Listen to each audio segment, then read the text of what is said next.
अस्सलाम वालेकुम।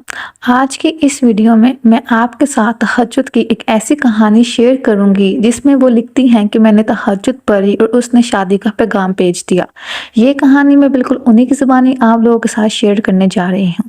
ये कहानी उन्होंने मेरे साथ इंस्टाग्राम पे शेयर की है। वो लिखती हैं, यूनिवर्सिटी के पहले दिन से ही मैंने एक लड़के को देखा था जिसका नाम फ़ाहा था। उसकी नरम आंखों में एक अजीब सा सुकून और बातों में एक नरमी थी जो मुझे फौरन अपनी तरफ खींच लगी। पहली पहर जब जब मैंने फहद को क्लास में देखा, मेरे दिल की धड़कनें बेकाबू हो गई। उस दिन से मेरी आंखों में सिर्फ उसकी ही तस्वीर बस गई। मगर मुझे जल्द ही एहसास हो गया कि फहद मेरी जज्बात का जवाब नहीं देता। जब भी मैं उसके करीब आती वो मुहाजिर दोस्ताना अंदाज में बात करता और हमेशा मसरूफ नजर आता। पहले चंद महीने में मैंने अपने जज्बात को दिल में छुपाए रखा और सोचती रही कि शायद फहद की नज़र मुझे एक दिन मिल जाएगी।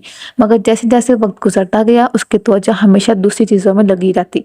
उसने बार बार ये बहाना बनाया कि अभी मेरी पढ़ाई और मुस्तकबिल के मंसूबे बहुत अहम हैं या अभी मेरी ज़ाती मसाइल हैं, थोड़ा वक्त दो। थोड़ा सा मैं आपको ये बताती जाऊं कि वो मुझसे प्यार का इज़हार तो ज़रूर करता था लेकिन वक्त नहीं देता था, या फिर मैं आपको ऐसा कहूँ कि वो मेरे साथ इतनी बात नहीं करता था। और हम रिलेशन में तो थे, एक दूसरे से प्यार तो करते थे, लेकिन उसने कभी मुझे दिल खोल के इज़हार नहीं किया था, बस बताता था कि वो मुझसे प्यार करता है। एक साल बाद फहाद ने मुझे बार बार टाल दिया और हर दफ़ा मेरे दिल में उम्मीद का दिया मदम सा बुझता रहा। ऐसा लगता था जैसे मैं ही उसके पीछे भाग रही हूँ, वो मेरे पीछे नहीं भाग रहा। इवन मैंने उसको यह भी कहा कि हमारे घर रिश्ता भेज दो, वो नहीं भेज रहा था। मेरे दोस्तों ने मुझे समझाया कि शायद मुझे अपनी ज़िंदगी के दूसरे पहलुओं पर तवज्जो देनी चाहिए, मगर मैं तो सिर्फ उसके ही दिल में बैठ गई थी। इस एक साल में मेरे दिल को कितने ही आंसू बहाने पड़े, कितने ही रातें तन्हाई में गुजारी। हर बार जब फहाद ने मुझसे मिलने या मेरे घर आने से इनकार किया, मेरे दिल के टूटने का गम बढ़ता गया। वो दिन जब उसने फ़ोन पर कहा कि अभी कुछ नहीं कर सकते या अभी मौका नहीं मिला, वो सब मेरे दिल पर एक बोझ की तरह बैठ गए। मैंने अपने आप से वादा किया कि अगर अल्लाह ताला ने मेरी दुआओं का जवाब नहीं दिया तो मैं अपनी तकदीर को खुद नहीं बदलने दूंगी। मगर दिल का बोझ इतना बढ़ गया है, कभी कभी रात के सन्नाटे में ये सोचकर आंखें आंखें भर आती कि क्या मेरी मोहब्बत हमेशा एक तरफा ही रहेगी। एक रात जब जब चांदनी अपने हुस्न से कमरे को रोशन कर रही थी और हर तरफ खामोशी थी, मैंने महसूस किया कि शायद ये वो लम्हा है जब मुझे अपने दिल की सच्चाई अल्लाह के हुज़ूर पेश करनी चाहिए। और उस रात मैंने फैसला किया कि मैं तहज्जुद की नमाज अदा करूंगी। ये वो वक्त था जब सारी दुनिया सो गई थी और सिर्फ मेरे दिल की बेचैनी और उम्मीद मेरे मेरे साथ थी। मैंने बिस्तर से उठकर खामोशी से अपनी छोटी सी कमरे की तरफ रवाना हुई। बाहर की ठंडी हवा ने जैसे मेरे अंदर के धूप को थोड़ा सा कम कर दिया हो। मैंने जो नमाज थी वो घर की छत पर बैठकर तहज्जुद की नमाज अदा की। उस रात मैंने दिल की हर गहराई से दुआ की, ऐ अल्लाह मेरी तकदीर में जो भी लिखा है वो बेहतर है। मेरी इस एक तरफा मोहब्बत के दुख को मेरे दिल से हटा दे, मेरी दुआ को कबूल फरमा और मुझे वो खुशी अता कर जिसकी मैं वाकई मुस्तहिक हूँ। हर रकत के साथ मैंने अपने दिल की टूटी हुई उम्मीदों को अल्लाह के सबूत कर दिया। नमाज के इख्तिताम पर एक अजीब सुकून मेरे दिल में घर कर गया, जैसे कि उस रात के तरीके में कोई रोशनी जाग उठी हो। मुझे यकीन हो गया कि अल्लाह ताला ने मेरी दुआ सुनी है, चाहे जवाब फौरन ना भी दिया हो। अगले कुछ महीने में मेरी ज़िंदगी में एक अजीब सी तब्दीली देखी गई। यूनिवर्सिटी के रोज़मर्रा के मामला मामूल के मुताबिक चल रहे थे, मगर मेरे दिल की दुनिया में वो सुकून और उम्मीद कायम होने लगी थी जो मैंने तहज्जुद की नमाज में महसूस किया था। मैंने अपने आप को मज़ीद मजबूत बनाया और दिल में ये अज़म कर लिया कि चाहे हालात कैसे भी हों, मैं अपनी सच्चाई और ईमान पर कायम रहूंगी। एक दिन तकरीबन 12 महीने के बाद जब क्लास ख़त्म हो रही थी, मुझे महसूस हुआ कि फहद का रवैया कुछ बदल गया है। उस दिन मैं क्लास से निकलकर कैंपस में जा रही थी कि अचानक फहद मेरे पीछे आया और नरमी से बोला, तुम्हें देखकर आज कुछ अलग सा महसूस हो रहा है। उस लम्हे मेरे दिल की धड़कनें तेज़ हो गई।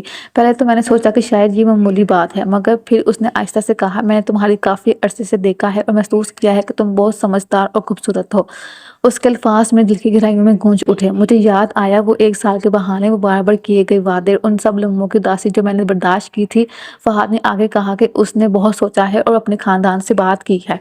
फिर उसने कहा, मैं तुमसे एक बहुत अहम बात करना चाहता हूँ। उस दिन की शाम जब हम यूनिवर्सिटी के बाहर एक कैफ़े में बैठे थे, फहद की आंखों में एक खास संजीदगी थी जो मेरे दिल को छू गई थी। उस दिन फहद ने मेरे साथ अपने दिल की सच्चाई शेयर की। اس نے بتایا کہ وہ اکثر اپنے خاندان کے سامنے میری محبت کا ذکر کرتا رہا ہے مگر مختلف بہانے بنا کر میرا گھر آنے سے گریز کرتا رہا۔ اس نے کہا کہ وہ ہمیشہ اپنے مستقبل کے منصوبوں اور تعلیمی مصروفیات کے بہانے میری ملاقات سے کتراتا رہا، مگر اب اس کے دل کی آواز صاف ہو گئی ہے۔ اس نے کہا کہ میں تمہیں ہمیشہ اپنی زندگی کا حصہ بنانا چاہتا ہوں مگر مختلف حالات نے مجھے ہچکچاہٹ میں مبتلا کر دیا ہے۔ میرے دل میں خوشی اور حیرت کا امتیاز پیدا ہو گیا۔ اس دن فہد نے وعدہ کیا کہ وہ کل میرے گھر آئے گا تاکہ میرے والدین کے سامنے اپنی محبت کا اظہار کر سکے۔ جب میں نے اس دن کی بات اپنے دوستوں سے شیئر کی تو وہ سب خوشی سے جھوم اٹھے۔ میرا دل ایک نئے خواب کی طرح دوڑنے لگا۔ اس دوران میں نے تہجد نہیں چھوڑی۔ اگلی صبح جب میں گھر آئی تو دروازے پر ایک نیا امید بھرا لمحہ میرا انتظار کر رہا تھا۔ چند ہی منٹ بعد فہد اور اس کے والدین میرے گھر پہنچ گئے۔ ان کے چہرے پر سنجیدگی احترام تھا، جیسے کہ وہ واقعی میری تقدیر کا حصہ بننے آئے ہوں۔ میرے والدین نے بھی ان کے انداز سے متاثر ہو کر ان کا خیر مقدم کیا۔ فہد نے ہاتھ اٹھا کر بولا، میں تمہاری محبت کا اقرار کرتا ہوں اور تمہیں اپنی زندگی کا حصہ بنانا چاہتا ہوں۔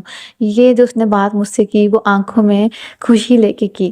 وہ لمحہ میرے لیے ایک خواب کی مانند تھا۔ وہ سال بھر کے دکھ، وہ بے چینی اور وہ آنسو جو میں نے چھپائے تھے وہ سب اس لمحے میں ایک نئے رنگ میں بدل گئے۔ میری دعاؤں کا جواب مل چکا تھا اور میری تقدیر میں محبت کا وہ نیا باب لکھ چکا تھا جس کا میں ہمیشہ انتظار کرتی آئی تھی۔ آج جب میں پیچھے مڑ کر دیکھتی ہوں تو مجھے یاد آتا ہے کہ وہ 1 سال کا عرصہ کتنا گھٹن تھا جب فہد کے بہانے میری محبت کو ٹال دیتے رہے۔ اس دوران میں نے کتنی راتیں تنہا تہجد کی نماز میں اپنے دل کی سچائی اللہ کے سامنے پیش کی، اپنے دکھ اور اداسی کو بھلا کر ایک نئے آغاز کی دعا کی۔ مجھے یاد ہے وہ رات جب میں نے چھت پر بیٹھ کر آسمان کے تاروں کو دیکھتے ہوئے اپنے دل کی دھڑکنوں کو سنا اور سوچا کہ شاید اللہ تعالیٰ میری تقدیر میں ایک نیا رنگ بھر دے گا۔ وہ راتیں میرے لیے ایک امتحان تھی مگر ان میں ایک اہم پیغام چھپا تھا کہ اللہ کی رحمت کبھی ختم نہیں ہوتی۔ میری تہجد کی نماز نے میرے دل کو تقویت دی اور مجھے یہ یقین دلایا کہ جب ہم اپنے دل کی سچائی کو اللہ کے سپرد کر دیتے ہیں تو تقدیر خود ہی بدل جاتی ہے۔ میری کہانی ایک ایسا سبق ہے کہ اگر آپ کے دل میں درد ہو یا محبت کے راستے میں رکاوٹ ہو تو ہمت نہ ہاریں۔ آج میں اپنے شوہر کے ساتھ خوشی خوشی زندگی گزار رہی ہوں اور ہر دن کو ایک نعمت سمجھتی ہوں۔ فہد کی وہ سچائی جو 1 سال تک بہانوں اور انکار کی صورت میں ظاہر ہوئی اب ایک خوبصورت حقیقت بن چکی ہے۔ میرے خاندان اور میرے والدین کو بھی فہد کی سنجیدگی اور احترام نے متاثر کیا اور ہمارے رشتے کو قبول کر لیا۔ میری تقدیر میں وہ لمحہ ہمیشہ کے لیے قید ہو گیا جس دن فہد نے میرے گھر آ کر اپنی محبت کا اقرار کیا اور میرا ہاتھ تھاما۔ میں اپنے ناظرین سے یہ کہنا چاہتی ہوں کہ محبت میں مشکلات آنا معمول کی بات ہے۔ کبھی کبھی ہمیں 1 سال یا اس سے زیادہ وقت تک لگ سکتا ہے اور بہانے سننے پڑتے ہیں، لیکن ہمیں اپنی سچائی اور ایمان کو کبھی نہیں چھوڑنا چاہیے اور تہجد کا دامن نہیں چھوڑنا چاہیے۔ میں نے اپنی رات کی تہجد کی نماز میں اپنے دل کی ہر بات اللہ کے سپرد کی اور وہ میری تقدیر بدل گیا۔ ماشاءاللہ، ایک بہن کی بہت ہی زیادہ خوبصورت کہانی جو میں نے بالکل انہیں کی زبانی عام لوگوں کے ساتھ شیئر کی ہے۔ اگر آپ کو یہ ویڈیو، آپ کو یہ موضوع اچھا لگا ہو تو ویڈیو کو لائک ضرور کریے گا، کمنٹ بھی ضرور کریے گا۔ مزید اس طرح کے استغفار کی، تہجد کی، درود ابراہیم کی، سورہ رحمان کی، سورہ بقرہ کے اور سورہ یوسف کی موضوعات جاننے کے لیے اس چینل کو سبسکرائب کر لیں۔ جزاک اللہ خیر۔